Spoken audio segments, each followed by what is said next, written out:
The Cascade Range in November 1873. Mountains so vast they swallow sound. Snow so deep it... 22 years old. A bad hip. Half a sling of firewood. No horse. The wind shifts. The first flakes come down fat and slow. Her family didn't get lost. They left on purpose. 22 years old, alone in a mountain pass with a bad hip, no horse, and a blizzard 3 hours out. Nell Whitmore stood in the snow and watched the wagon tracks move away from her. Not slow, not hesitating, fast. The kind of fast that means someone made a decision and didn't want to be talked out of it. They sent her for firewood. They knew she'd be slow. They planned it. If you've ever been thrown away by the people who were supposed to love you most, this story is for you. Stay until the end. The storm came in the way the worst ones always do in the Cascade Range. Not gradually, not with much warning. Just a hard shift in the wind and then the sky going the color of dirty iron from one horizon to the other. Nell felt it before she saw it. She'd been moving through the tree line for maybe 20 minutes, breaking dead branches from the lower boughs of a cluster of Douglas firs, stuffing them into the canvas sling she carried over one shoulder. The cold had already worked its way through her wool coat and into the muscles along her left side, which always stiffened first. The hip that had never healed right after the wagon accident 2 summers back, the one her stepmother called her bad side, the same way you'd refer to a broken tool, had started to drag and ache the way it did when weather changed. She stopped, looked up through the branches. The light was wrong. Too dim for mid-afternoon and yellowing at the edges, which meant precipitation. Nell had grown up watching weather move across open country, had learned to read it the way other girls learned to read scripture. That sky meant snow, and not the gentle kind. That sky meant get inside. She turned around and started back toward the wagon. The canvas sling was only half full, maybe 20 pounds of wood. Not nearly enough for a night this cold. Certainly not enough for what that sky was promising.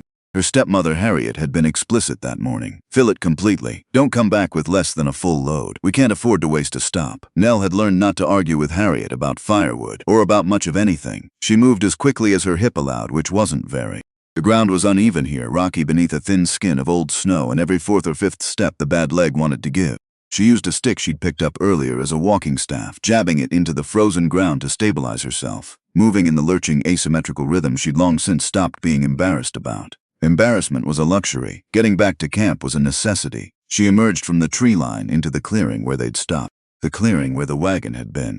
The wagon wasn't there. For a moment Nell just stood and looked at the empty space the way you look at something that doesn't make sense yet. The clearing was roughly circular, maybe 60 feet across, with dead grass pressed flat by early frost. There were ruts in the ground where the wheels had sat. There was a shallow depression where their mule had stood for most of the morning. There were boot prints, many of them. Harriet's narrow heel, Birch's wide, heavy tread at 17, Ledger's smaller prints running in loops the way 13-year-olds run when they think no one is watching, and there was a single set of smaller prints, her own, leading away from the camp and into the trees. The wagon was not there. She walked to the center of the clearing. The ruts in the ground told the story plainly enough once she made herself look at them. The wagon had turned. The tracks showed the mule backing and repositioning, and then it had moved east further into the pass, not back the way they'd come. She stood there holding her half-full sling of firewood and looked at those tracks moving away from her. She told herself there was an explanation. Maybe the storm had spooked the mule. Maybe something had happened further ahead and her father had needed to push forward to find shelter. Maybe Birch had gotten hurt and they'd had to move fast. She told herself all of this while her eyes moved slowly over the tracks on the ground. The thing about tracks in soft snow and frozen mud is that they don't lie. They show you speed, they show you direction, they show you intention. And those tracks, her family's tracks, her father's wagon, everything she owned in the world, those tracks were moving away from her at a pace that wasn't panicked. The wheel furrows were deep and even. The gait of the mule's hooves was controlled. They had walked away from her deliberately.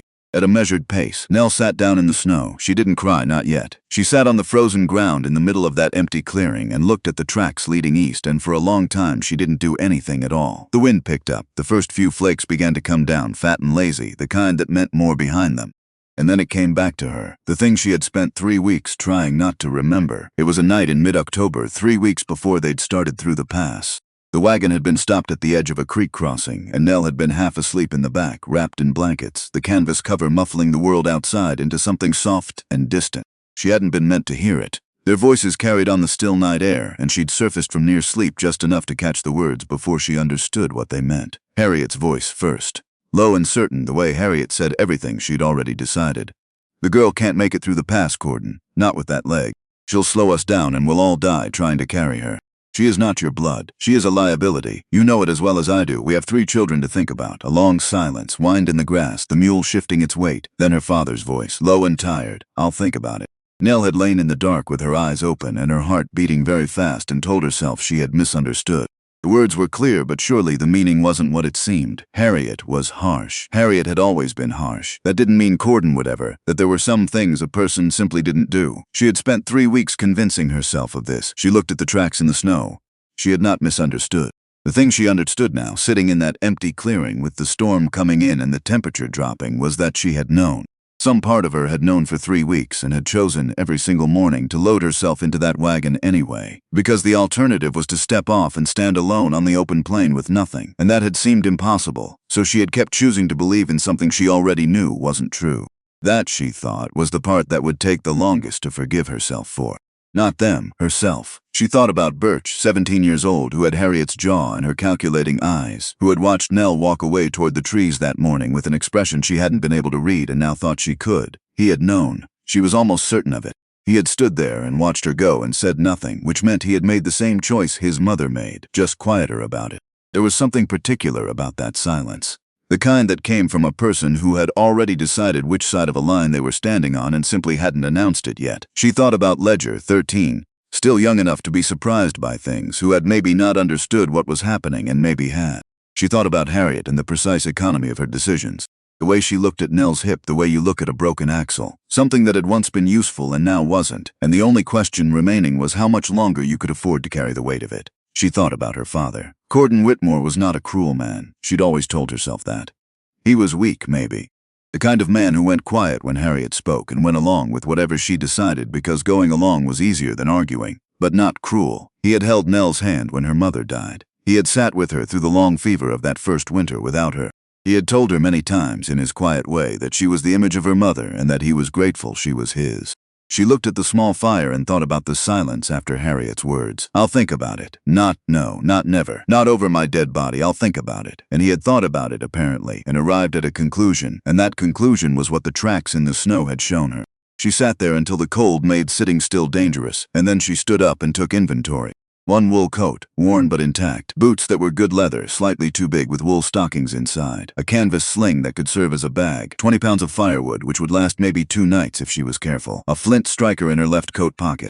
A small folding knife in her right, the one she'd carried since she was 14 and had never once thought she'd need for anything more serious than cutting rope. A tin cup she used for coffee at breakfast and had hung from her belt without thinking. No food except half a biscuit so hard it would crack a tooth and a small piece of dried venison she found at the bottom of her coat pocket, so forgotten she didn't know how long it had been there. No water except what she could melt from snow.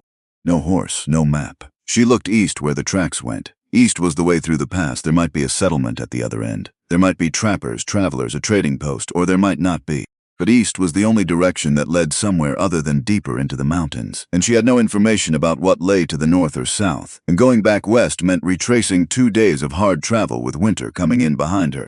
East, then, in the morning. Tonight she needed to survive. She found a deadfall spruce at the edge of the tree line, its low-hanging branches weighted with old snow that formed a natural shelter against the wind. Getting there took most of what remained of the daylight, and by the time she'd crawled beneath the boughs with her bundle of firewood and her flint, her teeth were knocking together, and the hip had gone from aching to a deep, grinding wrongness she'd learned to breathe through when nothing else worked.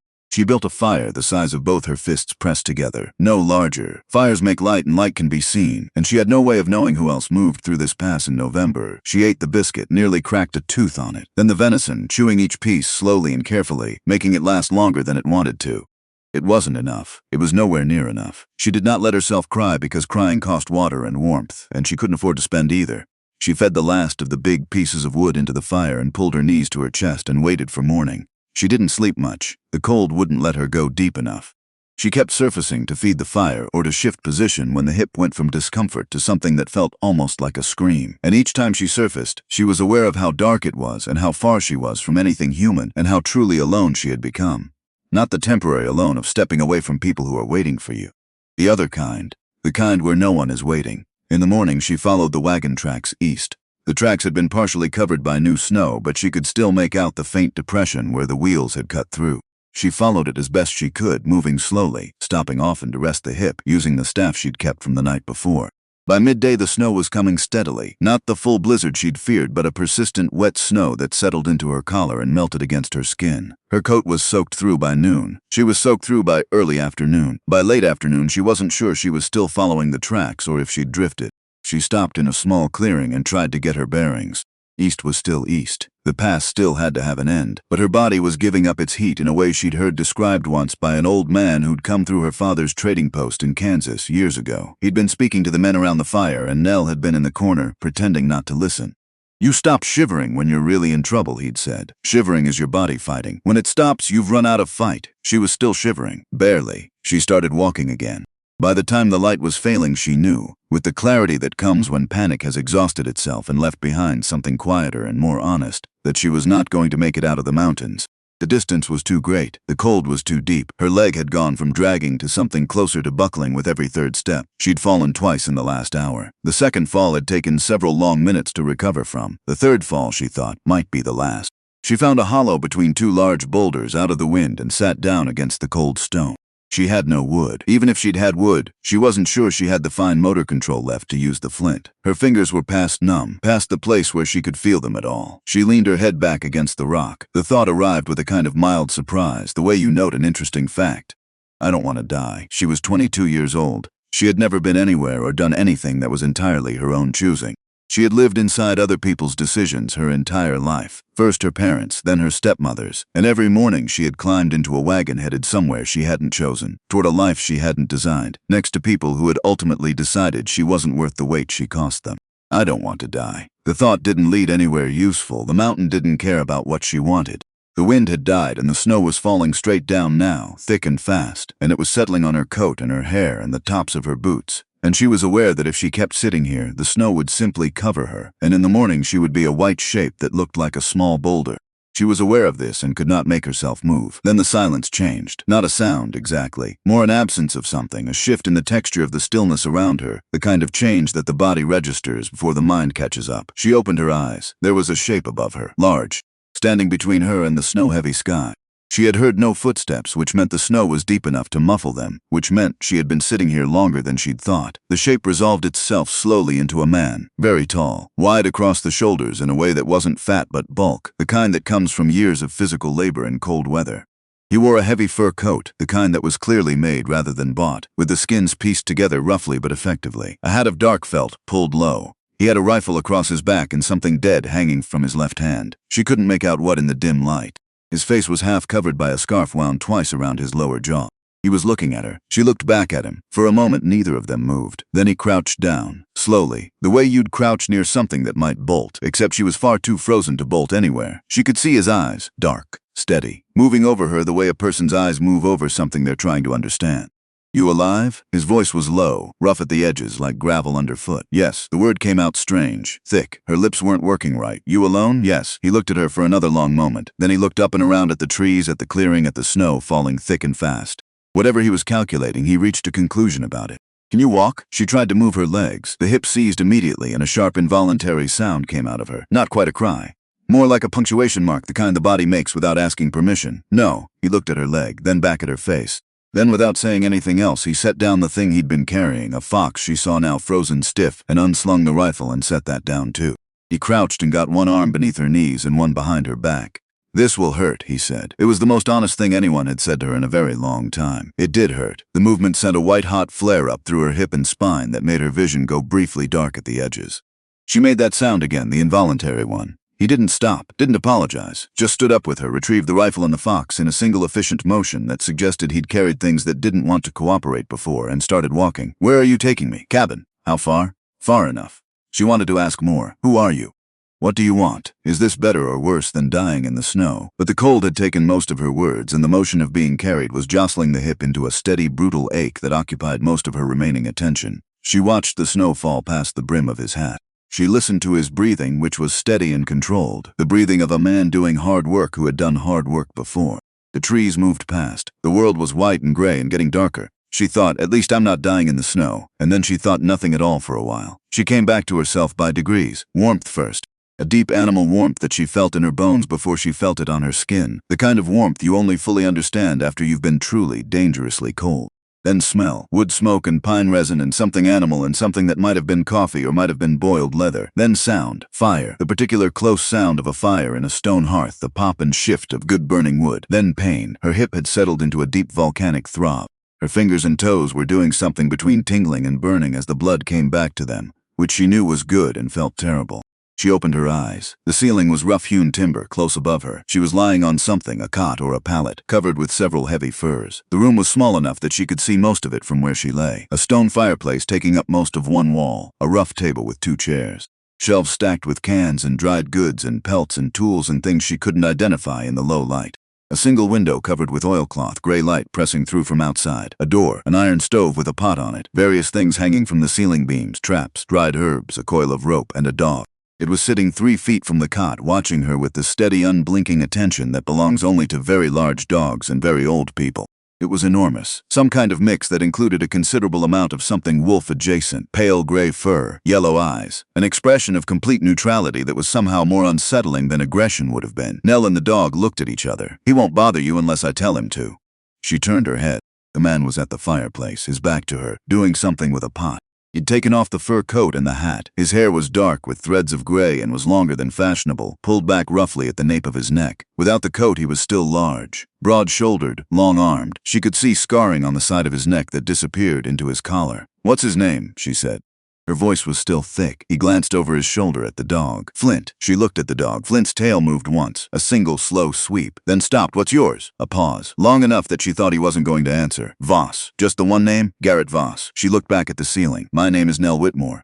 He brought a cup over and held it out. Some kind of broth. Barely anything, mostly hot water with a faint brownish tinge and a smell more functional than appealing. She tried to sit up and her hip reminded her that sitting up was not currently a casual act. He watched her struggle without offering to help. Then, when she'd gotten herself propped against the rough wall behind the cot, he held out the cup again.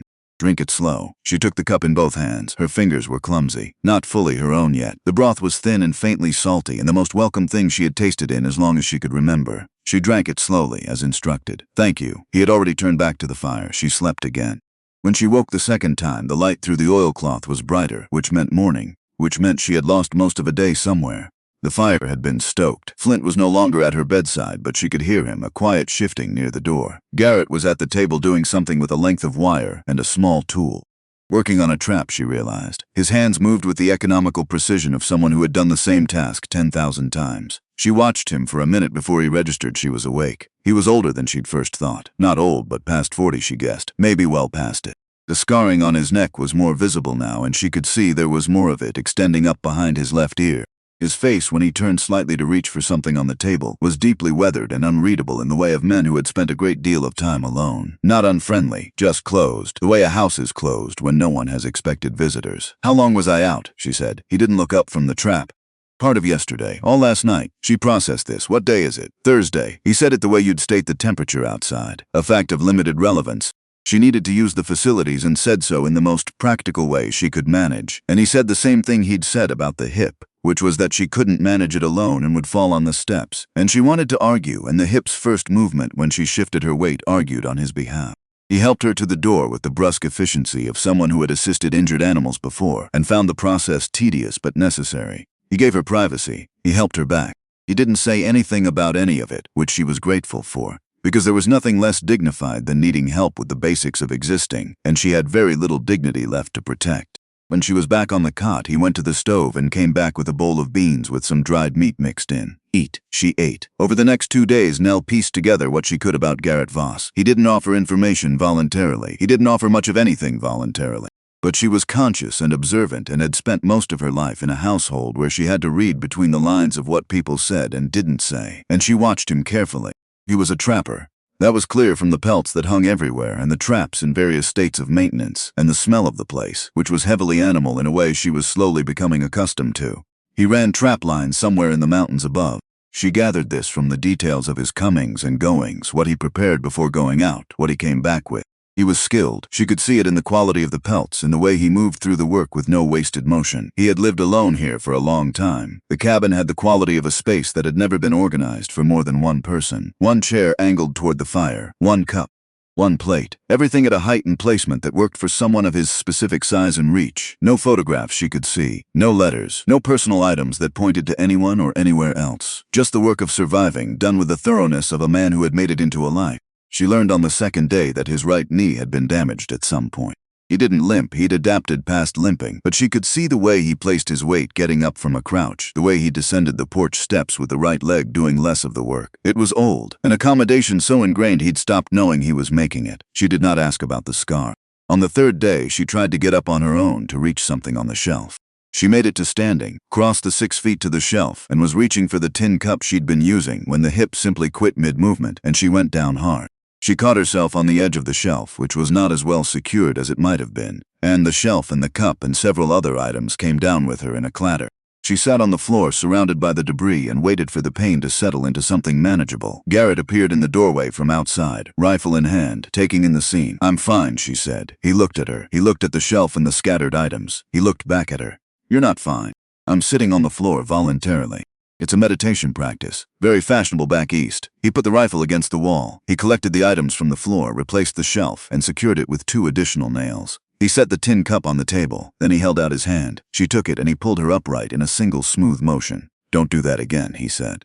"Try to get my own cup? Fall." She understood what he meant. Not a scolding, a practical concern. He had invested time and effort in keeping her alive, and her falling on the floor was a threat to that investment. She wasn't a person to him yet. She was a responsibility he'd acquired. She sat back on the cot and thought about that. Then she thought about how he had walked 2 miles through a blizzard to find her in the dark. She thought about the Zo Chun she would notice the following morning, and didn't yet know the meaning of. On the 4th day, her hip was functional enough to move carefully around the cabin, and she had enough of herself back together to think about her situation with some clarity. She waited until evening when Garrett had come back from the trap line and was eating at the table. She'd been awake and restless all day, turning the question over. Now she sat down in the other chair, the one she'd noticed him glance at when she moved it, the way a person looks at something that has been in a certain place so long its position has become a fact. "I need to understand what this is," she said. He looked at her over his bowl. "What this is. This. Me being here. What you expect. What the terms are." He set down his spoon. "Terms? You found me. You brought me here. You've been feeding me. I assume that doesn't come without expectations." Something moved across his face. Not offense. More like recognition. "What kind of expectations are you worried about?" he said. "The obvious kind." He looked at her steadily. "No," he said. "No, you don't have them, or no, you won't act on them. No to both." He picked up his spoon again. "You're in no shape, and you can't get out of the mountains until spring. I'm not going to add to your trouble." She studied his face. He was still eating, which she thought meant he'd said what he meant and didn't feel the need to elaborate. "All right," she said. "Then what do you need from me? Because I can't just sit on that cot and eat your food and not contribute anything. I won't do that." He looked at her for a moment. "Can you cook?" "Yes." "Can you mend?" "Yes." "Can you stay out of my way when I'm working?" "That depends on how much space you need." The corner of his mouth moved, not quite a smile, the facial equivalent of someone making a note. "That's the deal then. You cook and mend and keep the fire. I hunt and run the lines and keep the cabin standing. In spring you leave." She nodded. "All right." He went back to eating. She watched him for a moment. Then she said it, not because she had planned to, because it had been sitting inside her chest for 4 days and needed somewhere to go. "My family left me." He didn't say anything. He also didn't look away, which she noticed. People usually looked away. "Not because they were lost," she said. "They made a choice. My stepmother decided I was a liability, a cost they couldn't carry through the pass, and my father decided she was right." Silence. "I heard them plan it," she said. 3 weeks before they did it, I heard every word, and I chose not to believe it. I kept climbing into that wagon every morning because I didn't know what else to do." She paused. Outside, the wind moved through the pass. "I'm not going to go after them," she said. "I'm not going to do anything foolish. I just needed to say it out loud to someone. I haven't yet." Garrett was quiet for a long moment. Then he said, "Eat something." She blinked. He nodded toward the stove. "There's more in the pot. You haven't eaten enough today." It wasn't sympathy exactly. It was something more basic than sympathy. Something that simply said you are alive and that has to keep going. And she found, to her own quiet surprise, that it was enough. She got up and got more food from the pot. Her hip held. She sat back down and ate. Outside, the storm had found them again, and the wind threw snow against the oilcloth window and made the fire lean in the hearth. But inside the fire held. The cabin was small and rough and smelled like traps and dog and wood smoke. She ate. She was still alive. For now, that was the whole of it. The first full week in the cabin nearly broke her in a different way than the cold had. Physical survival had its own logic. Keep warm, keep fed, keep moving. That she understood. What she hadn't anticipated was the particular difficulty of existing in close quarters with a man who communicated primarily through silence and expected you to figure out the rest on your own. Garrett Voss did not explain himself. He did not explain his routines, his expectations, his reasons for doing things in precisely the way he did them. He simply did them in the same order at roughly the same times. And if you were in the way, you learned quickly to not be in the way. He woke before light. She knew this because she'd surfaced from sleep to the sound of the fire being stoked and the soft click of Flint's nails on the floor as the dog followed him to the door. By the time gray light came through the oilcloth window, Garrett was already gone, out on the trap lines. He returned by mid-afternoon, sometimes earlier if the weather was bad, and he'd spend the remaining light working in the cabin or on the small porch, repairing equipment, processing whatever the traps had yielded, doing the 1,000 maintenance tasks that keeping a remote cabin functional apparently required. He ate twice a day. He spoke rarely. He moved through the cabin like a man who had spent so long alone that he'd stopped imagining he might need to accommodate another person's presence. Nell watched him and took note and started carefully to make herself useful. The first morning she was mobile enough to stand at the stove for any length of time. She made a proper breakfast. Not much because there wasn't much to work with, but she found cornmeal and salt and rendered fat, and she made hoe cakes on the iron griddle that had been sitting unused on the shelf. When Garrett came back from checking a nearby trap, she'd heard him moving around outside. He came in and stopped when he smelled something that wasn't broth. He looked at the plate she'd set on the table. He looked at her. "Sit," she said. "They're going to get cold." He sat. He ate 3 of them without saying anything. Then he said, "There's molasses in the tin on the second shelf. I saw it. I wasn't sure if you were saving it. Not for anything particular." She got the molasses. He poured some over the last hoe cake and ate it. She sat across from him with her own plate and ate and didn't try to make conversation, because she'd already learned that conversation with Garrett Voss was not something you could force into existence. It either happened or it didn't. That morning it didn't. But the plate was empty when he went back out. Every last hoe cake gone, and she decided to count that as the same thing as a compliment, because with a man like him, it probably was. She spent that morning taking inventory of the cabin's food stores in a systematic way, making mental notes because there was no paper she could find, and she didn't want to ask for any yet. What she found was not encouraging. Dried meat, mostly venison and some rabbit. Canned goods that were mostly beans and tomatoes. Cornmeal and a small amount of flour. Some dried apples that had gone leathery. Salt, which was more important than it sounded. Coffee, barely enough. Rendered fat. 1 small jar of honey instead of sugar. A little rice, a very little rice. She thought about the weeks of winter still ahead. She thought about 2 people eating instead of 1. She did the arithmetic in her head, and it didn't produce comfortable results. When Garrett came back that afternoon with 2 rabbits, she didn't say anything about the arithmetic.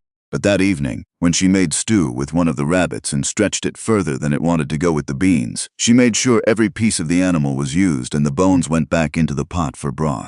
He noticed. She could tell by the way he looked at the pot, then at her, with the calculating expression he got when he was adding something up. He didn't say anything, he ate. She was beginning to understand that with Garrett, eating what you made was the compliment. Everything else was just words. The harder adjustment was the physical space of the cabin itself. It was built for 1 person, and it accommodated 2 with the grudging tolerance of a coat that was 1 size too small. There was the cot she was sleeping on, which was his. She'd figured that out when she saw him making a pallet on the floor near the fire without any comment about it, and she'd immediately said he should take the cot back, and he'd said he slept better on the floor, and she'd known that was probably not true, but also known there was no argument to be had. They walked into each other 3 times in the first week. The first time she was crossing from the stove and he was moving to the shelf, and they met in the middle with a jar of salt between them, and she stepped back onto his foot. "Sorry," she said. He didn't say anything, just moved around her. The second time was worse. She'd been reaching for the water bucket, and he came in from outside suddenly, the door catching wind and swinging hard, and the surprise of it made her spin, and the bad hip gave its immediate opinion on spinning abruptly, and she went down on 1 knee with a sound she hated making. He was there before she'd finished going down, 1 hand gripping her upper arm, taking her weight. She steadied. He let go and stepped back, like touching her was something he'd done on instinct and wasn't sure about now. "I'm fine," she said, before he could look at the leg with that assessing expression. "You twisted it." "I didn't twist it, I stumbled." "It's different." It didn't sound different. She took a breath and stood up straight and looked at him levelly. He was maybe 3 feet away, and in the interior of the cabin he seemed even larger than he had in the snow, filling more of the room just by being in it. "I have a bad hip," she said. "It's not going to get better. It's just the way it is. I'd appreciate it if you'd stop monitoring it like it's about to become your problem." Something shifted in his expression, not irritation. More like he was revising something he'd assumed. "It's already my problem if you fall and can't work," he said. That was such a purely practical response that she almost laughed. "Fair point," she said. "I'll be more careful." She was more careful. She also started moving differently through the cabin, making wider turns, keeping 1 hand available to catch a shelf or the table edge, being conscious of where her feet were relative to everything else. It wasn't new, exactly. She'd been managing the hip her whole adult life, but she'd slipped into carelessness during the worst days in the snow, pushing through pain rather than working with it, and now she had to relearn the careful management of it. Garrett, for his part, started doing something she didn't notice for several days. He started rearranging things. Not dramatically, not in any way that announced itself, but she'd reach for a pot and find it had moved to the lower shelf, or she'd go to pull water and find the bucket had been relocated to a spot she could reach without the stretch that had caused the stumble. Small adjustments made without comment that made moving through the cabin slightly less of a negotiation with her own body. She thought about saying something about it. She decided not to. Acknowledgement might make him stop. The third collision was entirely her fault, and she knew it. She'd been mending his second coat. He had two, a heavier outer one for the worst cold and a lighter working coat for everything else. The lighter one had a long tear along the back seam that had been patched badly before and was pulling open again. She'd found a needle and thread in his kit and set to work, and she'd been so focused on the stitching that she hadn't heard him come back in from outside. When he put his hand on the coat to take it from the hook she was reaching for simultaneously, they were suddenly occupying about 6 inches of the same space. She felt the warmth of him before she registered he was there. He smelled like cold and pine and wood smoke and something else she couldn't name. She stepped back quickly, coat in hand, and he stepped back too, and there was a half-second where they were both recalibrating. "I was mending it," she said. "The back seam. It was going to go completely if it wasn't fixed." He looked at the coat in her hands, then at her. "You don't have to do that, I know, I wanted to." She paused. "The stitching that was there before was wrong for the stress on that seam. It'll hold better done differently." He was quiet for a moment. "What do you know about stitching seams? My mother was a seamstress." She turned the coat to show him where she'd already reworked the first 6 inches of the tier. "She taught me everything she knew. I'm probably the best seamstress within 50 miles of wherever we are right now." The corner of his mouth did the thing, the not-quite smile. "Probably," he said. She sat back down and continued mending. He moved around her to the stove. She listened to him pour coffee and thought about how that was the most she'd made him say in one stretch since the day they'd negotiated the arrangement. Small victories, she thought. You counted them when they came. The days settled into a rhythm that wasn't comfortable exactly, but was functional. Nell cooked, and she cooked well, which was perhaps the most useful thing about her in this situation. She had a talent for making limited ingredients produce more than they seemed to contain. She'd grown up doing it in the trading post kitchen when money was tight, which it usually was. She stretched the dried meat into soups, used the fat and the cornmeal and the dried apples in combinations that produced something more than the sum of their parts, rationed the coffee with the discipline of someone who understood it was not going to be replenished soon. She mended everything that needed mending. There was a great deal that needed mending. Garrett had been managing his clothing with the pragmatic approach of a man who patched things just enough to keep them functional and no further. Sleeves missing buttons. A pair of heavy wool trousers with a knee that had been darned so many times the darn itself was unraveling. Boot liners sewn back together with what appeared to be rawhide cord, which worked but was terrible for warmth. She worked through it systematically, and each morning when he dressed she could see him register, briefly and without expression, that something was different about how his clothing fit or held together. He didn't say thank you. She hadn't expected him to. She kept the fire going, which was more work than it sounded. Wood had to be brought in from the pile on the porch, and the pile had to be managed so the wettest pieces dried before they were needed. The fire had its own temperament depending on the wood and the wind and the draft in the chimney, and keeping it at the right level was part skill and part constant attention. She learned it. Flint helped in his odd, non-demonstrative way. The dog had decided sometime in the second week that Nell was an acceptable presence, and he expressed this by shifting his sleeping spot from near the door to somewhere between the door and the cot, which put him roughly in her orbit. He didn't invite petting exactly, but he didn't discourage it either, and she found herself talking to him in the afternoons when Garrett was out.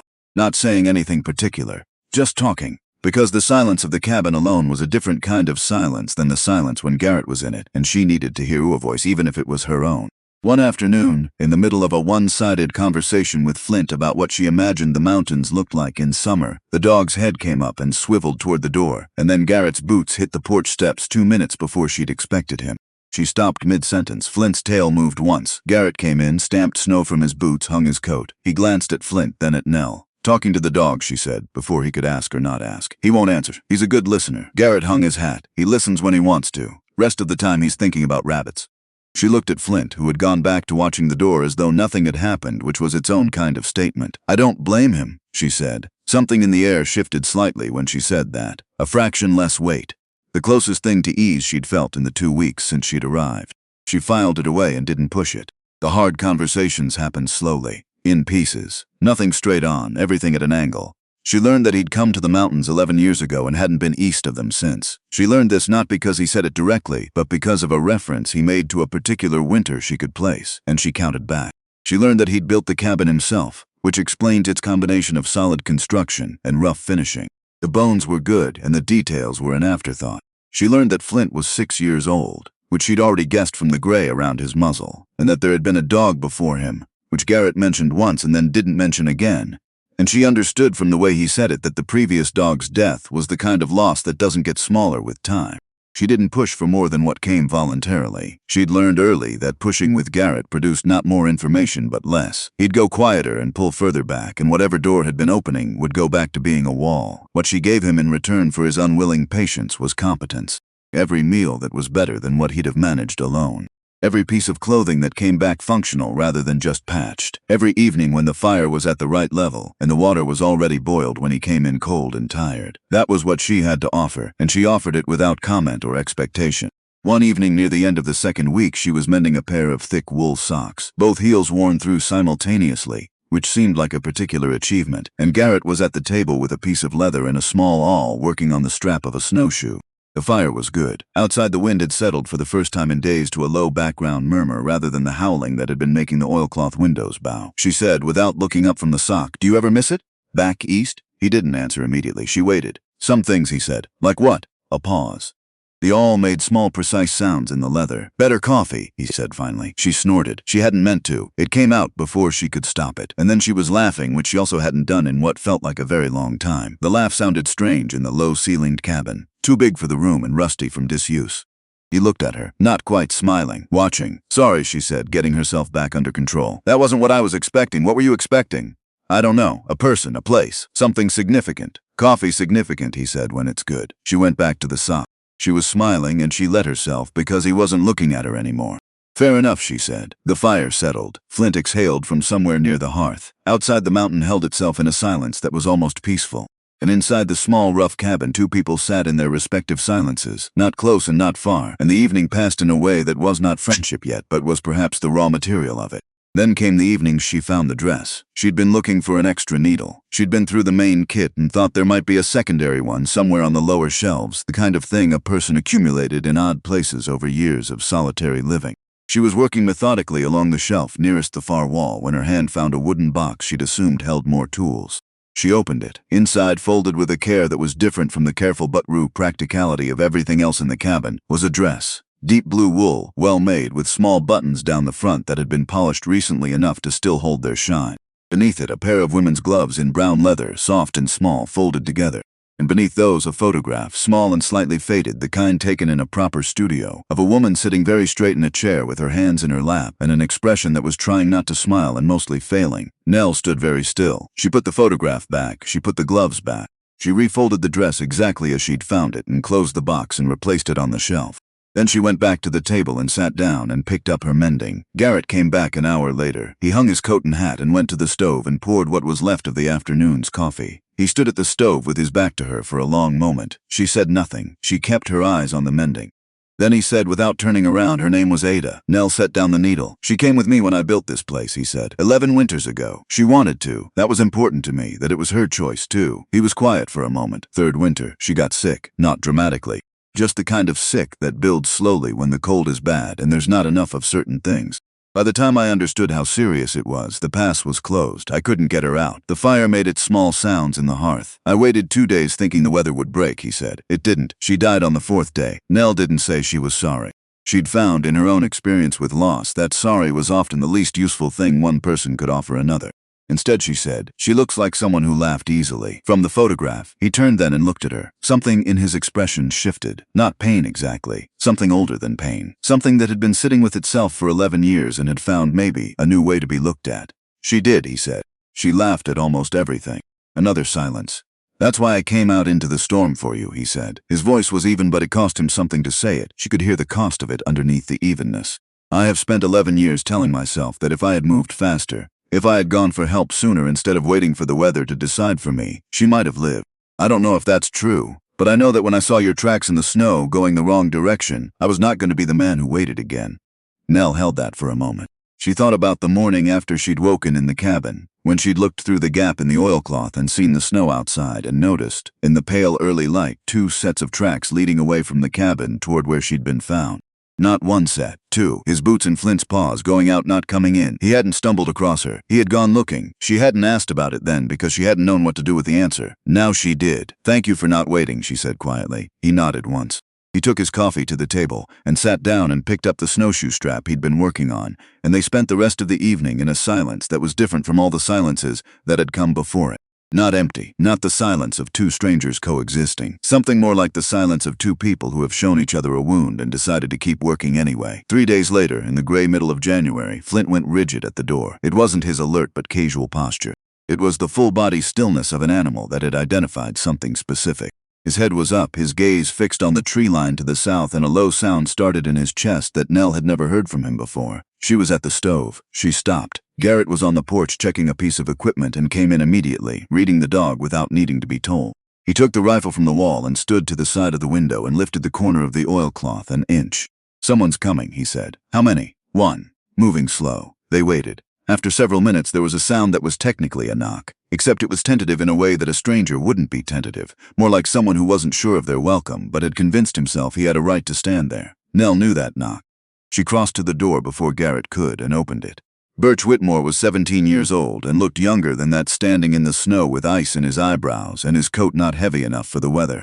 He was taller than she'd remembered, or maybe that was the cold making him hunch differently. And he had Harriet's jaw and her calculating eyes, the eyes that were always adding something up.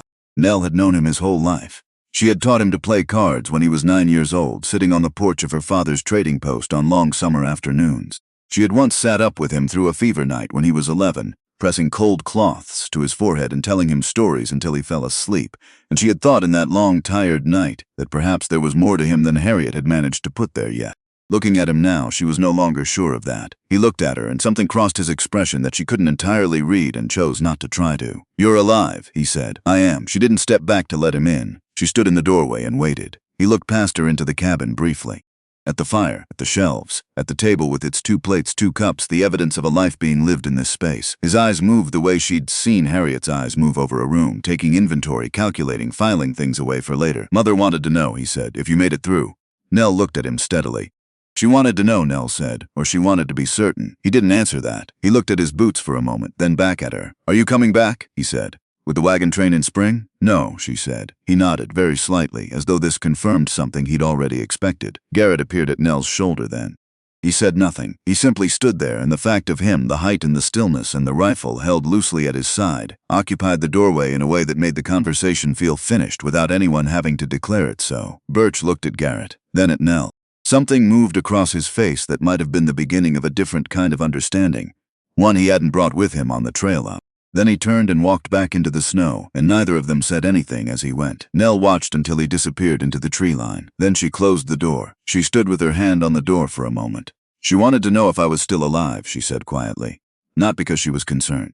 Because if I'm alive and I make it out in spring, I'm a complication she hadn't finished dealing with. Garrett set the rifle back on the wall. He said nothing. She was glad of the silence. She didn't want words about it right now. She wanted to stand for a minute with the understanding of what she'd just seen in Birch's face. And then she wanted to set it somewhere she could carry it without it weighing too much. And then she wanted to get back to work. She went back to the stove. She made dinner. They ate. Outside, the temperature dropped and the wind came back, and Birch Whitmore was out there somewhere making his way back to whatever camp Harriet had established for the winter, carrying his report. Nell found she had nothing left to feel about it except a clean and rather quiet anger, and underneath that, something that surprised her. Clarity. They had sent him to check if she was still a problem. She intended to remain one. The wolf pack found them in late January. Nell saw the first one at the tree line on a Tuesday morning, gray and thin in a way that meant real hunger. Not the lean health of a wolf in good country, but the gaunt angularity of an animal that had been moving through bad terrain in a bad winter with not enough to eat. It was watching the cabin with the focused, patient attention of something that had been watching longer than they knew. By that afternoon, she'd counted 5. "They've been following the cabin smell," Garrett said, standing at the window beside her. "The cold carries scent differently than people expect. We've been burning the bones in the stove, but 5 animals that hungry, they can work out a great deal from small signals. What do? They wait. Then they test. For how long? Until the math changes. Either they find something easier or they get desperate enough that we stop looking like a risk." She looked at the 5 shapes at the edge of the clearing. They were terribly thin. She understood their hunger as a practical fact without finding it less dangerous.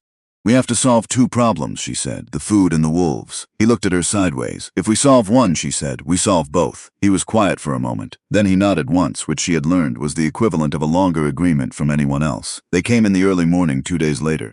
Nell heard them before she saw them, a series of short, high vocalizations that moved through the trees and came from more than one direction. Flint was already at the door, rigid and silent, which was more serious than growling. She woke Garrett with a hand on his shoulder, and he was on his feet before she'd finished the motion.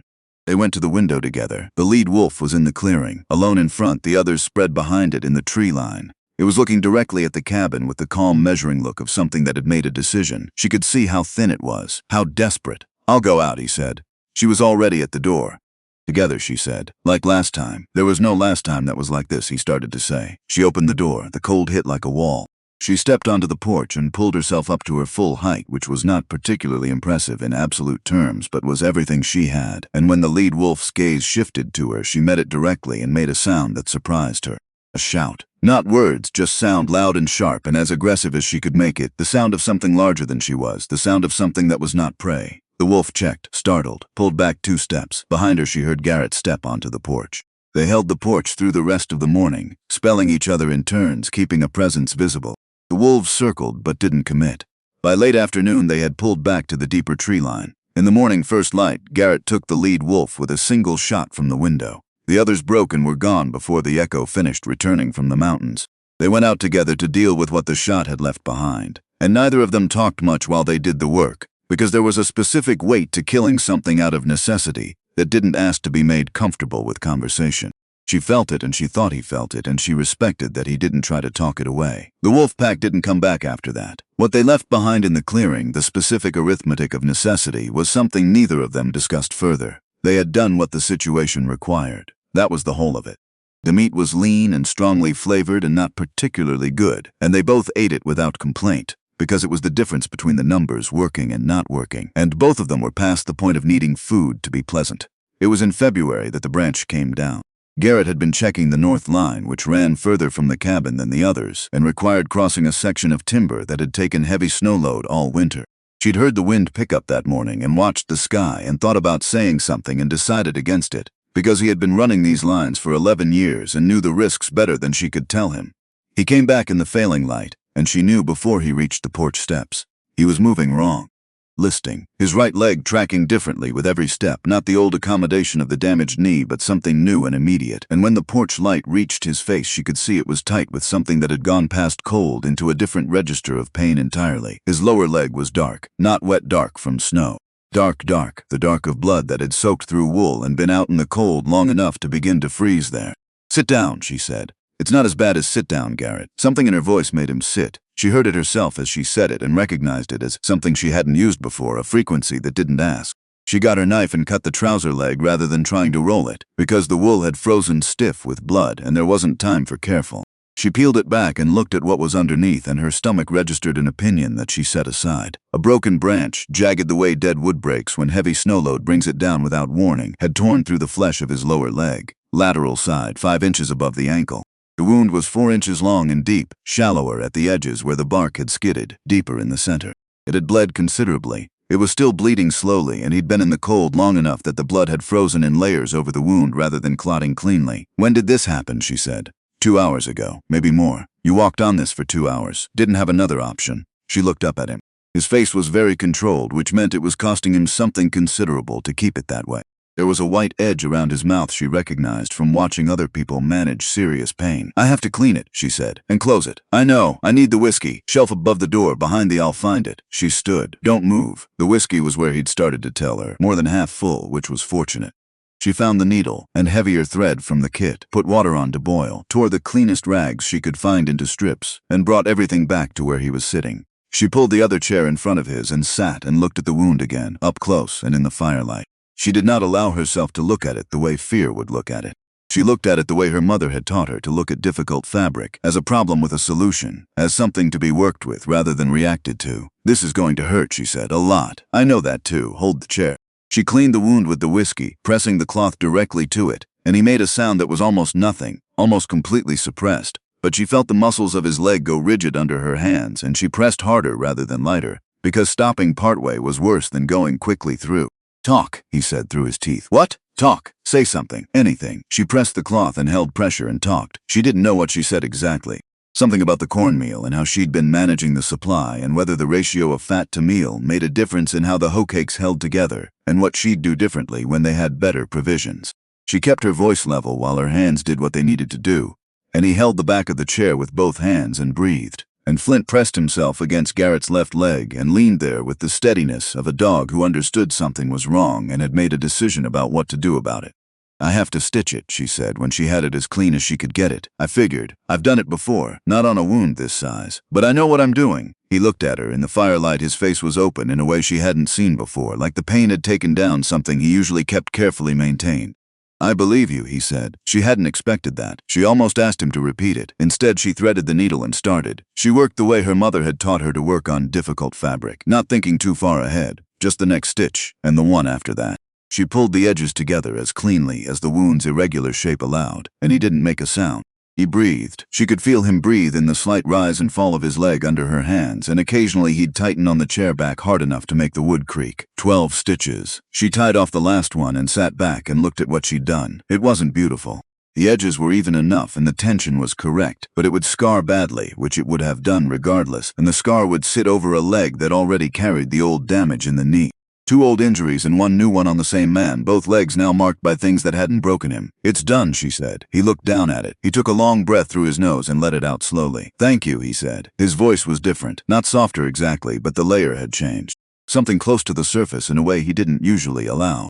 She wrapped the wound tightly in clean strips, firm enough to hold pressure, loose enough not to restrict what needed to keep moving. Then she stood up, and her legs were unsteady in a way she hadn't permitted herself to notice until now, and she put one hand on the table and breathed for a moment quietly until the unsteadiness passed.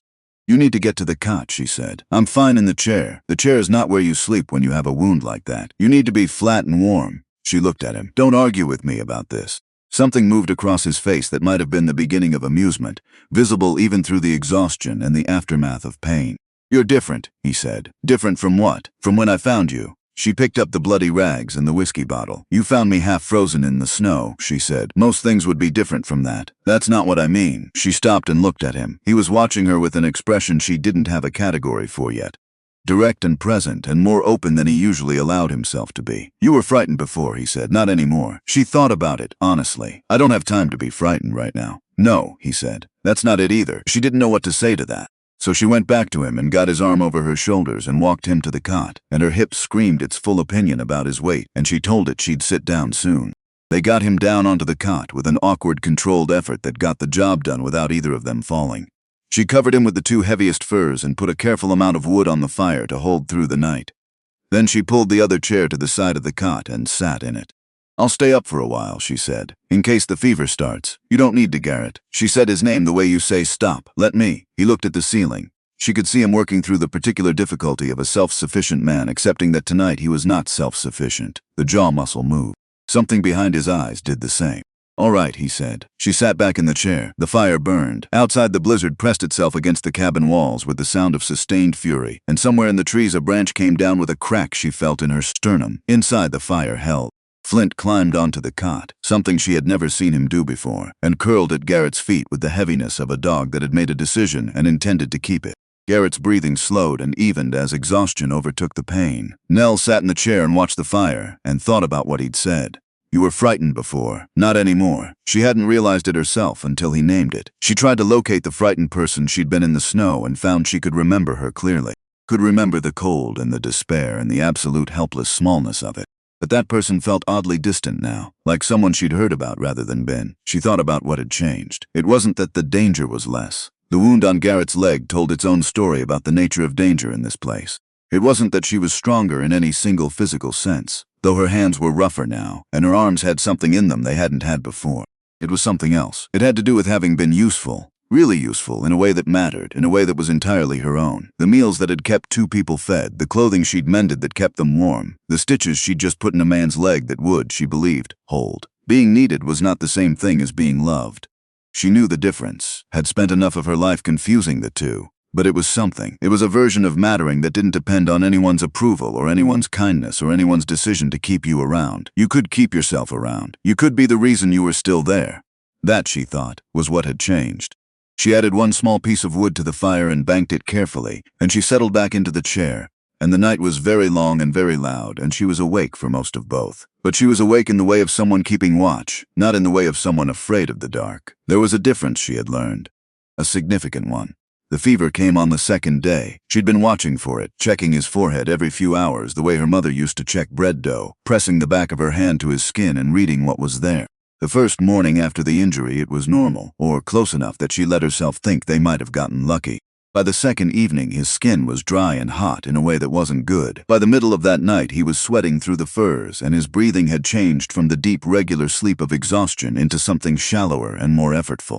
She kept cold compresses on his forehead through the night, rinsing the cloth in the tin basin, wringing it out, pressing it back.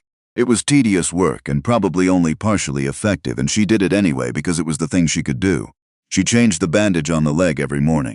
The wound looked as it should. Angry and swollen, but no red lines spreading outward from the edges. No smell that would mean infection had taken hold in the way that killed people out here without any recourse. The stitches were holding. That was the most important thing. Everything else, the fever, the food situation, the cold pressing through the cabin walls, was secondary to that single fact. She came back to it the way you come back to a fixed point when everything else is moving. The stitches were holding. Garrett was not a good patient. She would not have expected him to be. In the first full day of fever, he was mostly under, sleeping heavily, surfacing occasionally into a half-consciousness that wasn't really wakefulness, saying things that were fragments she couldn't assemble. A name once, or she thought it was a name, too blurred to catch. Something about a river, something about weather. She didn't try to respond to any of it. She kept the cloth cold and the fire steady and the leg elevated on a folded fur and waited for his body to do what bodies did when given the right conditions. On the second day of fever, he was awake more, which was better and worse simultaneously. Better because it meant the fever wasn't taking him under. Worse because a semi-conscious Garrett Voss was still mostly Garrett Voss, and Garrett Voss did not like lying on his back being tended to. "I need to check the north line," he said. The first coherent thing he said that second morning. She was at the stove. She turned and looked at him. "No, there's a beaver set up there, that Garrett." She kept her voice even. "You have a wound I stitched closed 40 hours ago. You have a fever. You're not going anywhere." He looked at the ceiling with the expression of a man revising his next argument. "The traps need running," he said. "The traps will keep. The animals won't. If something's caught and it sits too long in this cold, then it sits." She brought a cup of water to the side of the cot and held it out. "Drink this." He looked at the cup. He looked at her. He drank the water with the particular energy of a man doing something under protest and wanting that known. "You're stubborn," he said. "Learned it from someone," she said. He was quiet. She thought he almost smiled. The fever broke on the third day the way fevers do. Suddenly and messily, with a night of heavy sweating that soaked through everything and left him pale and wrung out in the morning, but with clear eyes for the first time since the branch had taken him down. She changed the bedding and the bandage and made broth from the last of the dried venison, thin and not particularly good, and he drank all of it without complaint. "How much meat do we have left?" he said. "Not much." "How much?" She'd been waiting for this conversation. "Enough for maybe 10 days if I'm careful. Less if the cold stays this hard and we need to eat more to keep warm." He was quiet, working through the same arithmetic she'd already worked through. His face did the calculating thing, slow and thorough. "I need to get back on the lines," he said. "Your leg. I know what my leg is. How long until I can walk on it properly?" She thought about the wound honestly, the way she'd learned to think about the hip, without wishing and without pretending. 2 weeks before you should put full weight on it. 10 days minimum before you try anything beyond the cabin. He looked at the ceiling. "We don't have 2 weeks of food," he said. "I know that." She sat down in the chair beside the cot. "I've already thought about it. And there's a snare in the draw northeast of the cabin. 50 yards or so. Simple trigger. You showed me how to reset one in November when we were talking about the lines. I can check it. I can reset it. I can't run your full trap line, and I'm not going to pretend I can. But I can manage the near sets while your leg heals enough to take weight." He was quiet for a long moment. "The draw runs along the base of the larger of the two spruce," he said finally. "The run is consistent. Rabbits use it morning and evening. Reset the trigger sensitive, not tight." "I understand sensitive versus tight," she said. "You explained the difference." He looked at her. Something in his expression shifted, that slight revision he did when she demonstrated a competence he hadn't fully accounted for. "There's dried fish in the flat tin under the second shelf," he said. "I forgot about it. Not much, but it's there." She found it immediately, because she'd inventoried every shelf in the cabin twice by this point and had simply not known what was in that particular tin. 6 pieces of dried fish, hard and dark, smelling powerfully of themselves. Not much, but she recalculated their food situation upward by 5 days and felt the relief of it move through her physically. "That helps," she said. He let out a slow breath. Then he said her name, which he did rarely enough that she noticed every time. Nell. She looked at him. I'm not going to tell you what to do if something happens to me, he said. You already know what you'd need to do. Nothing is going to happen to you. That's not what I know what you're saying. She set the tin down on the table, and I'm choosing not to have that conversation today. Today you have a fever that broke this morning and you need to eat and rest, and I'm going to check the snare, and we're going to deal with what is actually in front of us right now instead of the worst version of what might be. He looked at her for a long moment. Fine, he said. Good. She went to the snare that afternoon in a break between snowfalls, when the visibility was decent enough to navigate by landmarks. She found the draw where he'd described it, and the snare where he'd said it would be. Empty but undisturbed, the trigger intact. She reset it with the adjustment he'd specified and found 2 more nearby that she'd nearly missed, barely visible under a thin coat of new snow, and reset those as well. She came back to the cabin cold and tired and with nothing to show for it, and he was awake on the cot and looked at her when she came in with the same question she had in herself. Empty, she said, but I reset them. He nodded once. She took off her outer coat and went to the stove and started water heating. She didn't say anything further, and neither did he. Some silences were their own kind of answer. The snare was empty for 3 days. She checked it every morning, and every morning she came back with nothing and revised the food situation quietly in her head and kept it to herself because worry was only useful when it produced action, and she was already taking every action available to her. On the 4th day she found a rabbit. She stood in the cold draw for a moment looking at it before she did anything else. It was not a large rabbit. It was a perfectly ordinary rabbit that had made the mistake of using the wrong path on the wrong morning. She felt the specific weight of what it meant, and then she reset the snare and came back to the cabin and held it up when she came through the door. Garrett was sitting up on the cot, which was the furthest he'd managed since the injury. He looked at the rabbit, then at her. The draw is good, she said. The reset is working. He nodded once. They had rabbit for dinner that evening, and it was the best meal she'd made in 2 weeks, and not only because of the quality of the ingredients. Garrett was healing, or healing as much as Garrett was going to allow himself to heal, which meant that by the 5th day after the fever broke, he was upright and moving around the cabin despite everything she said about it. The leg held his weight with what she could see was significant pain, but it held. And when she changed the bandage that morning, the wound was closing in the way she'd hoped, the edges knitting together with a steadiness that meant the stitching had done its job. It's going to be a bad scar, she said. I have others, he said. She'd noticed. She didn't comment. The stitching is good, he said. He said it to the ceiling in the tone of someone reporting a factual observation. It's functional, she said. It's not pretty. Doesn't need to be pretty, he said. She finished wrapping it and sat back. How's the pain? Manageable. Which meant considerable. She'd learned his scale. I'm going to check the snare, she said. I'll come. She looked at him. You know the area, he said. But if we need to move the set, I can read the signs faster. He met her gaze steadily. That's not a criticism. It's just true. She wanted to argue and recognize that he was right, and being right made arguing harder.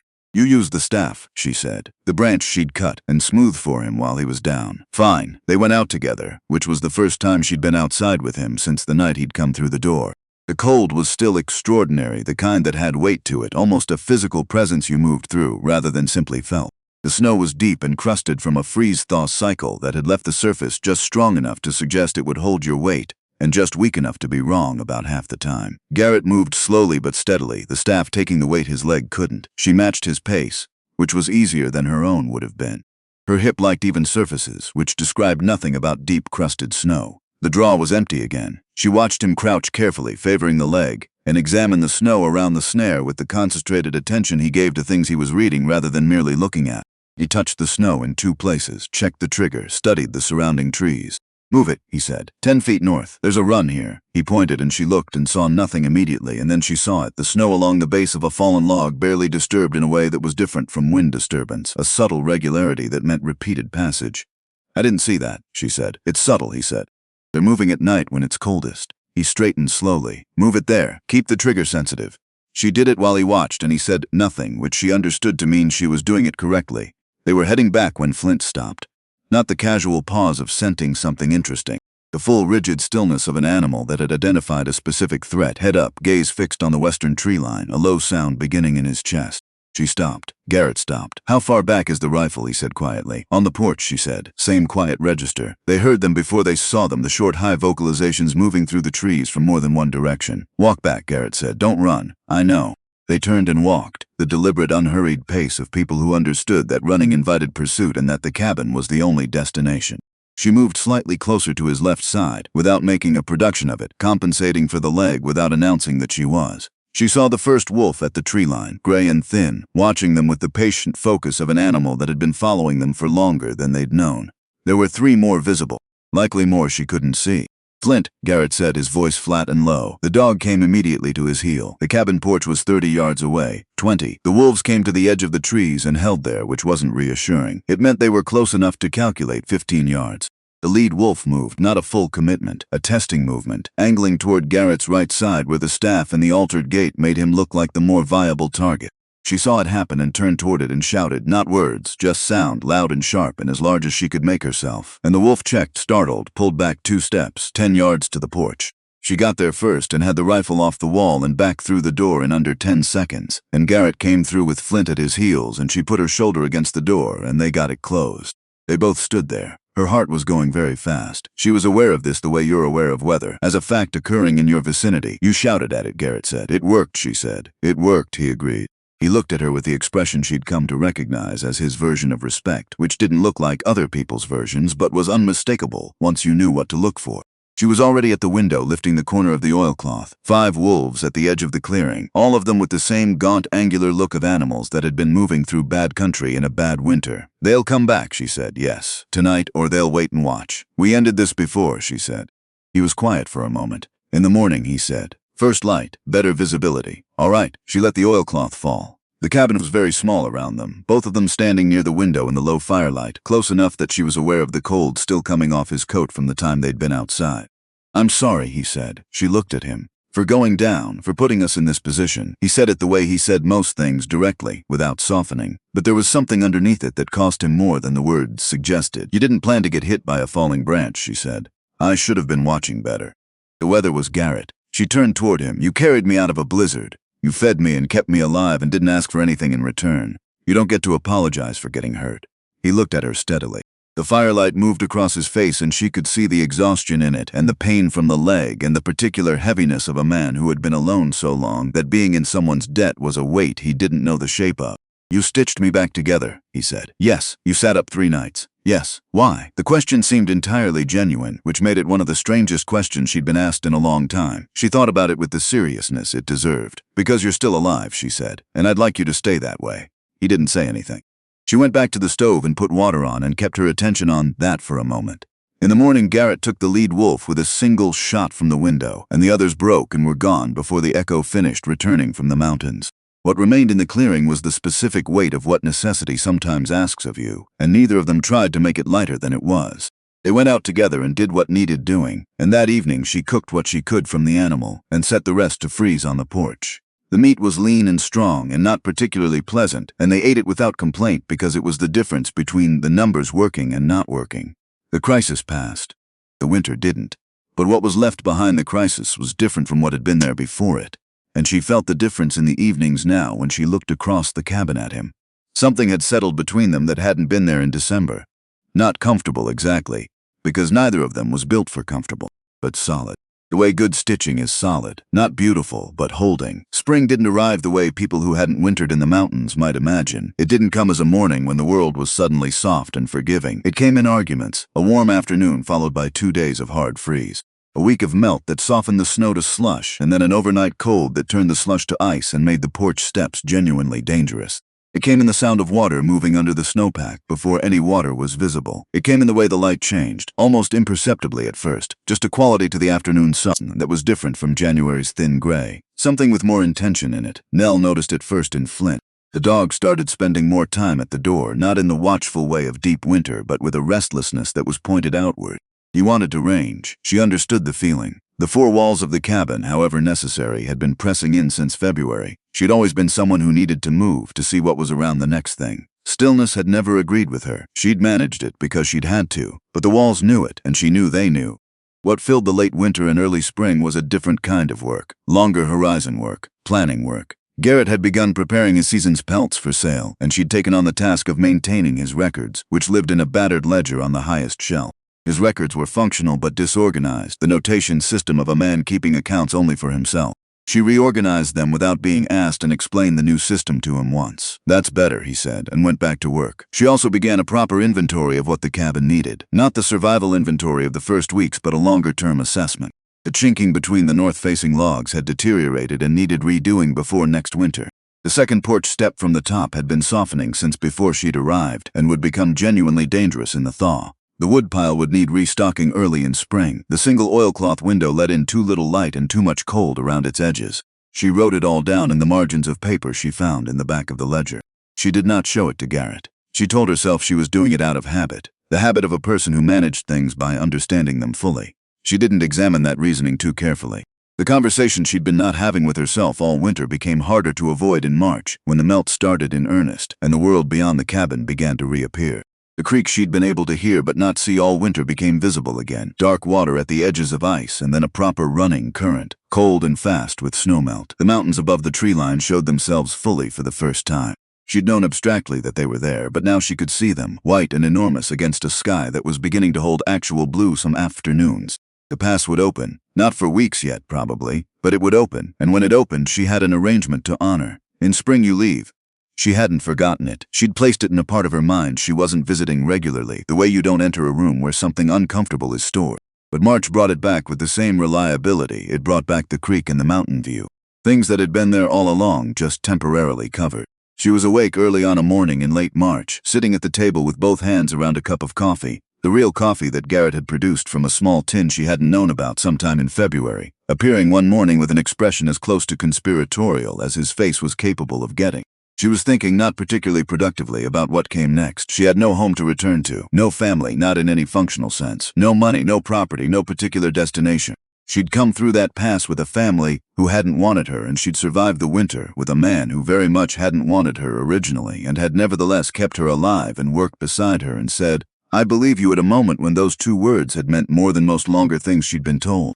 And in spring, she was supposed to simply choose a direction and walk in it. She was still sitting with this when Garrett came in from checking the morning. He came to the stove and poured coffee, and then, instead of going to his chair or to the work table, he stayed standing at the stove with his back to her for a longer time than usual. She waited. "There's going to be a wagon train through," he said eventually, to the wall above the stove. "Month and a half, maybe 2 months. They come through the lower pass in late May most years. I go down to trade the season's pelts. There's a trading post at the junction." "All right," she said. "You could join them." He turned slightly, not facing her but no longer fully turned away. "I have gold set aside from good years," he said. "You could take enough to get yourself established somewhere. Portland's grown considerably, Sacramento, somewhere with more than this." She looked at him. She could see in the careful evenness of how he was standing that he had been preparing this for a while. The plan, the gold, the sensible transition, the way you prepare something for someone when you've decided their well-being matters to you more than your preference for the outcome. "How much gold?" she said. Something shifted in his jaw. "Enough. That's not an amount. Enough to start over comfortably." He finally turned and looked at her. "You deserve a better situation than this. A real house. A town. People." She looked down at her cup. She thought about Portland. She thought about Sacramento. She tried to picture herself arriving somewhere with enough gold to be respectable, starting over, building whatever came next in a place with proper buildings and other people and seasons that didn't try to kill you. The picture didn't take hold the way she'd expected it to. "Do you want me to go?" she said. "I want." He started, stopped. "What I want isn't the relevant question. It's one of them." He was quiet. She put her cup down and looked at him directly in the way she'd learned he was capable of tolerating, which was more directly than most people expected from her. "Garrett, do you want me to go?" The silence that followed was the third kind, the one she'd started to recognize in the evenings, the one that felt like presence more than absence. A log shifted in the fire. Flint raised his head from the floor and then lowered it again. "No," Garrett said. He said it the way he said things that were true and that he'd argued with himself about before saying them. "No, I don't want you to go. But what I want doesn't stop saying that." She stood up from the table, not dramatically, just stood because she needed to be standing for this. "I have spent my entire life around people who told me that what they needed mattered more than what I was worth. My stepmother decided I was a liability and my father decided she was right. And I heard them plan it, and I climbed into that wagon every morning anyway because I didn't know what else to do, and I thought that was what love required of me." Her voice stayed even. She'd made peace with the fact of it, though not yet entirely with the feeling. "I'm not doing that again," she said. "I'm not letting someone else decide where I belong. So I'm asking you directly, do you want me to stay? Yes. Then say so. Don't pack my bag and hand me gold and make the decision for me because you've decided you're not worth staying for." That landed. She could see it land. A small tightening around his eyes, a fractional shift in how he was standing, the particular stillness of a man who has been handed a true thing and is holding it carefully because he isn't sure yet of its weight. She hadn't meant it as a weapon, she'd meant it as true, and it was true, and she wasn't going to unsay it. "It's not a small thing," he said. "Staying here, it's a hard life, it doesn't get easier. I know that, I've been living it for 4 months. A hard life gets harder," he said when. He stopped. "When what?"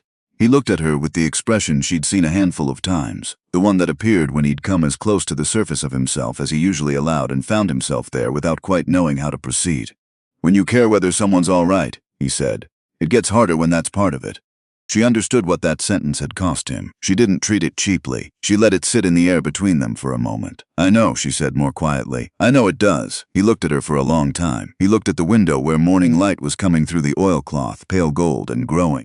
He looked at his hands briefly, then back at her. "The chinking on the north wall needs redoing," he said. She blinked. "I have it on a list," she said. "And the step, second from the top. I've known about that since February. I was thinking," he said slowly. The way he said things he was working out as he said them. "We could add another room. Not large. The back wall is sound and there's timber available if I start cutting in April. More space would help." She looked at this man with his scarred neck and his rebuilt knee and his 11 years of deliberate solitude and his complete inability to say directly any of the things he actually meant, and she felt something move through her chest that she didn't try to name or manage. She just let it be there. "It would help," she agreed. "We should also think about a proper root cellar before next fall. The cold storage situation is manageable, but it's not good. There's a spot on the east side where the ground isn't too rocky. I'll add it to the list," he said. He took his coffee to the table and sat down. She sat across from him. They drank their coffee in the quiet that had never really been silence, not since the creek started running again. And outside the morning was doing something particular with the light on the high peaks, turning the remaining snow toward gold. She thought about April, about timber cutting and chinking, and a room that didn't exist yet. She thought about that, and found she was already looking forward to it. 4 weeks later, in a break of good weather that came in the second week of April, Corden Whitmore appeared at the edge of the clearing. Nell saw him before he reached the cabin. She was on the porch checking the woodpile, calculating what they had against what spring cutting needed to produce, and she looked up at the sound of footsteps in the softening snow and saw him standing at the tree line about 40 yards out. He looked older than she remembered. Not old, but aged in the particular way that a winter of carrying something heavy ages a person. He was alone. No Harriet, no Birch or Ledger. Just her father standing at the edge of the shadows with his hat in his hands, which he had always done when he was uncertain of his welcome somewhere. A habit she'd known since childhood and had never expected to see directed at her. She stood still for a moment. Then she walked down the porch steps and crossed the clearing toward him and stopped about 10 feet away. He looked at her for a long moment without speaking. She could see him taking in the fact of her, the solidity of her, the way she was standing in the snow in good boots with her weight distributed carefully and her hands at her sides and no particular urgency in any part of her posture. She had learned over the course of this winter how to occupy the ground she was standing on, how to stand as though the ground itself had agreed to hold her. He said, "You look well." She said, "You look like you've been carrying something heavy." He nodded, a single slow movement, the way he nodded when he had no argument to make. "I went back for you," he said, "the morning after. I went back." She waited. "The storm had covered everything," he said. "Your tracks, the camp, the tree line. I couldn't find the place where you'd gone in for wood. I looked for 3 hours." He paused. "I thought you'd died in it." She held this without saying anything. He continued. "I thought I had let her convince me and I had gone and come back and you were dead. And I have spent this entire winter with that, every day since November." She believed him. That was the complicated part. She believed that he had gone back, and she believed that he had spent the winter with it, and she believed that he was standing here now because he was her father, and he had loved her, and that love, imperfect and insufficient as it had turned out to be, was real. None of that changed what the tracks in the snow had shown her. "You knew," she said. She said it without accusation, just as a statement of what had happened. You heard her plan it, and you didn't say no. You said you would think about it, and then you thought about it, and you let it happen. He didn't look away. She'd half expected him to, the way he'd always gone quiet when things were difficult, but he held her gaze. "Yes," he said. "I'm not going to tell you that's alt-right," she said, "because it's not. And I'm not going to tell you I don't believe you love me, because I do believe it, and that's the part I've had to figure out how to carry. That both things are true at the same time. That you love me and you let her put me in the snow. I've spent 4 months learning to carry both of those things together, and I've managed it, but I didn't manage it for you. I managed it for myself." He was quiet for a long time. The creek was running somewhere below them, and the birds that had begun returning to the timber were moving in the branches above, and somewhere behind her she was aware of the cabin, of Flint probably at the window by now, of Garrett probably having stopped whatever he was doing. "I'm not going to ask you to forgive me," Corden said. "Good," she said, "because I'm not ready to have that conversation, and I don't know if I ever will be, and I don't want to say something I don't mean." He nodded again. He looked at his hat. He looked at her. "Are you all right?" he said. "Really?" She thought about the honest answer to that question. She thought about the hip and the wolves and the 12 stitches and the rabbit snare and the root cellars she was going to dig before next fall and the room that wasn't built yet and the window that was going to have real glass in it. "Yes," she said. "I'm all right."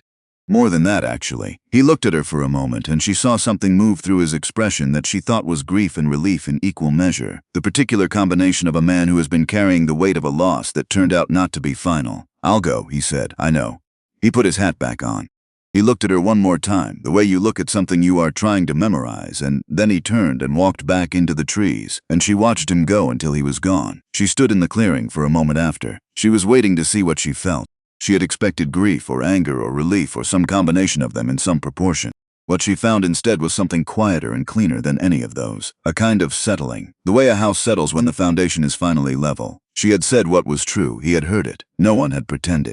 That was the most honest exchange she'd had with a member of her family in her entire life, and it had happened in 20 minutes in a clearing in Washington Territory with the creek running and the birds coming back to the timber, and it was enough.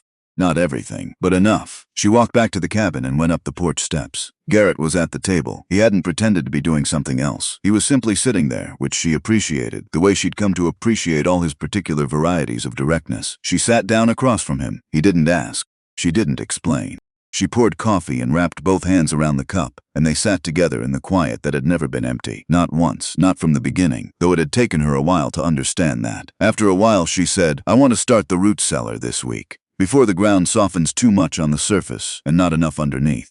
He said the east side. "You're right about the ground there." She nodded. "And we need to talk about the window. The glass isn't cheap, but the oilcloth is losing its efficiency. If we're doing the north wall chinking and the step in the new room, we might as well do it right." He looked at her across the table. "We'll go down with the pelts when the train comes through," he said. "You can price the glass yourself." She thought about that. About standing at a trading post counter and negotiating for a pane of glass that would let real light into a cabin that was hers in all the ways that mattered. "All right," she said. The wagon train came through on a warm morning in the third week of May, moving through the valley below the cabin in a long line of canvas-covered wagons, their pace unhurried in the spring air. Nell and Garrett went down the following day with the season's pelts loaded on the sled and the mule that lived in the shelter a quarter-mile from the cabin, an animal she'd learned about incrementally over the course of the winter, one of many things about this place still revealing itself to her. The trading post was crowded with the train's traffic. The smell of it hit her when she came through the door, unwashed people and tobacco and fresh-cut lumber and something sweet she couldn't identify, and the noise and the density of it was overwhelming for about 20 minutes, and then she found her footing. She negotiated the price of the pelts herself. The trader's initial offer was low by about 20%, which she knew because she'd been keeping Garrett's records for 5 months and had a clear sense of what the season's take was worth. She said so, calmly and specifically, with numbers. The trader looked at her with the expression of a man recalibrating, and then he looked at Garrett, who was standing slightly behind her, and to the left with an expression of complete neutrality. Garrett said nothing. The trader came up 15%. She got the last 5 by pointing out the quality differential in the beaver pelts, which was genuinely exceptional, and the trader, to his credit, acknowledged it. She chose her boots herself, good leather, well-constructed, sized right, which the previous pair had never been. She paid what they were worth without bargaining because they were worth it. She bought the glass last. It was expensive, a proper pane sized for the window, and she held it carefully on the walk back to the sled and thought about the light that would come through it in the mornings, real and clear, the way light should come through a window. As she was loading the last of it, a woman from the wagon train came to stand nearby. Maybe 45, trail-weathered, with the look of someone who had been moving for months and had made her peace with it. "You're not with the train," the woman said. "No," Nell said. "I live up the mountain." The woman glanced toward Garrett at the sled, then back. "Been there long?" "Since November." "Through the whole winter?" The woman's voice held a particular quality, the tone of someone assessing another person's situation and deciding whether to comment on it. "Yes." A pause. "Alone?" "Not alone," Nell said. The woman looked at her for a moment with the evaluating look of someone who was wondering about the shape of things and whether to ask further. "It's a hard country," the woman said finally. "It is," Nell agreed. Then she said the thing she hadn't planned to say, that came out with the simple certain something of something she'd known without knowing she knew it. "It's also mine." She stood with that for a moment after it left her mouth, testing it against what was true. It was true. The mountain and the timber and the cold and the quality of the air up there. The creek she could hear from the porch, and the peaks that went red in March, and the snare in the draw, and the cabin with its rough walls and its fire that she kept, and the list of things that needed doing that she was already looking forward to doing. It was hers because she had nearly died for it and chosen to stay anyway, because nothing is truly yours until you've paid for it in something real. The woman nodded as if she understood this and moved back toward her wagon. Garrett appeared at Nell's shoulder. He'd heard the last part, she thought. "Ready?" he said. "Yes." They loaded the last of it and turned the mule back toward the mountain. The ride up was long, and she let herself be tired from the noise of the trading post, swaying with the motion of the sled, watching the valley fall away behind them and the timber close back in on either side. The afternoon light was doing something particular to the mountains above, turning the snow on the high peaks between pink and gold. She'd noticed this light all winter, but there had been no one to mention it to, or it hadn't seemed worth mentioning until now. "The light on those peaks," she said. Garrett looked. He held on it for a moment. "March is better," he said. "Sometimes when the clouds are a certain way, it goes red, real red. You'll see it." She looked at him. He was looking at the mountains, not at her. He had said it the way you mention a seasonal thing to someone who will be there for the season. The way you share the calendar of a place with someone who belongs to it. Not an invitation, a fact. The kind of fact you only state when you've already accepted it as settled. She turned forward again. "I want a garden," she said, "the south side of the cabin. The afternoon sun is good there. We could have vegetables by midsummer if I start breaking ground now." "Ground is hard up there," he said. "I know. I'll work it in sections." A pause. "I'll help," he said. She nodded. "You can help," she said. The cabin came into view through the trees as the light was going. The stone chimney first, and then the walls, the framed addition open to the sky and waiting on its roof. Flint was on the porch, having preceded them back by a considerable margin, watching their approach with his yellow eyes, and the particular stillness that meant he had already decided everything was acceptable, and was simply waiting for them to arrive at the same conclusion. She got down from the sled and her new boots hit the ground solidly. The bad hip registered the long day, and she acknowledged it and told it she was almost done. She stood and looked at the cabin, rough and small and in need of significant work in more places than she'd listed. Not the cabin of a person who'd ever had enough help or enough time. The cabin of a man who had been alone for 11 years and had survived it, and had built something that was solid in its bones even where it was rough at the edges, and who had walked 2 miles through a blizzard in November to find a woman he didn't know because he had decided he was not going to be the man who waited again. Her family had run their numbers in November and decided the math didn't work. They hadn't been entirely wrong about the math. What they'd miscalculated was the variable, what she was capable of becoming when the weight of the calculation was finally lifted from her back. You didn't find that out in a wagon headed somewhere you hadn't chosen. You found it out in the particular conditions of being left with nothing and having to build anyway. You found out that you could stitch a wound in a man's leg with your hands unsteady and get it right. That you could step between a wolf and a door and make a sound large enough to make it hesitate. That you could manage a snare and stretch a supply of dried meat longer than it wanted to go and keep a fire burning through the worst nights of a mountain winter and negotiate the price of a season's worth of pelts and carry the complicated truth of your father's love and your father's failure at the same time, in the same chest, without letting either one of them finish you. Being discarded didn't define you. How you built after it did. She wasn't grateful for what her family had done. She wasn't going to perform gratitude for pain that had been real and had cost her real things. But she was standing on a mountain in spring boots with a list of improvements for a cabin that was hers in all the ways that mattered, next to a man who had said yes when it counted, and she was going to break ground on a garden tomorrow morning and see what the soil had to offer. Garrett had unhitched the mule and was carrying the first load toward the cabin. He paused in the doorway and looked back at her, still standing in the clearing. "Coming in?" he said. "In a minute." He looked at her the way he sometimes looked at things he was trying to understand, not impatiently, just fully. Then he went inside and left her to her minute, because that was what he did. And she had long since understood that it was one of the most important things about him. He gave people their minute. He didn't fill it with himself. She stood in the clearing in the last light and let it be everything it was. Cold still in the shadows of the trees, the creek running clean and constant somewhere below. The mountains holding their last color above the timber, that particular gold that only existed for about 20 minutes around this time in the late afternoon of early spring. Flint came down from the porch and leaned against her leg, which he had started doing sometime in February, and she put her hand on his broad gray head and they stood there together for a moment without needing it to be anything more than what it was. Then she turned and walked inside and pulled the door shut behind her, and the fire was going, and the coffee was on, and Garrett was at the table, and she sat down and pulled out the list of what came next and began to read it over. The root cellar, the chinking on the north wall, the second porch step. The new room, the garden on the south side, the window that would let real light in. There was a great deal on it. She picked up her pen and added one more item at the bottom. See the red in March. Then she set the pen down and looked at the fire and felt, for the first time in a very long time, the specific and unhurried pleasure of having somewhere to be. Not somewhere she had been pointed toward by someone else's hand. Not somewhere she had drifted into out of necessity or lack of options. Somewhere she had chosen, with her eyes open and her hands steadied and the full knowledge of what it cost and what it gave back. Outside, the last of the light left the peaks and the mountain went quiet with the particular quiet of a place that has seen many winters and expects to see many more and finds nothing remarkable about one more woman deciding to stay. Inside, the fire held. She was still alive. More than that, actually.